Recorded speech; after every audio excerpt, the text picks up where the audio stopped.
C'était l'une des mesures phares de la loi Schiappa pour la lutte contre les violences sexuelles et sexistes, la pénalisation des outrages, c'est-à-dire les sifflets ou encore les remarques graveleuses faites dans la rue. Regardez, depuis le mois d'août dernier, 332 contraventions ont été dressées. Ambrine Dida avec Thomas Guéry.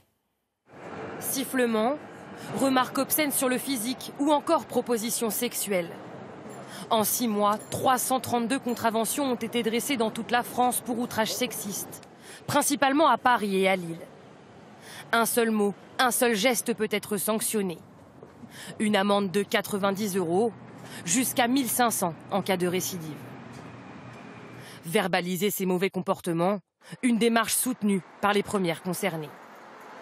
Moi personnellement, je suis confrontée un peu tous les jours, dans les transports, dehors. Du coup, je trouve ça plutôt normal. Je pense que déjà, il faudrait commencer à la base, en fait, peut-être l'éducation. Ce serait déjà peut-être pas mal. Et puis après, effectivement, ça peut être dissuasif, donc pourquoi pas. Je trouve ça bien. Après, il ne faut pas que ça tombe dans l'excès non plus. Mais voilà, ça évitera peut-être certains débordements. Oui, parce qu'une amende pour siffler, là, moi, je trouve que c'est un peu excessif. La loi contre les violences sexistes et sexuelles a été promulguée en août dernier. Les sanctions se veulent exemplaires. Dans la République française, il n'est pas possible d'intimider des femmes dans la rue, de les suivre dans la rue. Les femmes ont le droit d'occuper l'espace public tout autant que les hommes, sans être ennuyées pour cela. Mais en pratique, verbaliser ce type d'infraction n'est pas si simple, selon ce syndicat de police.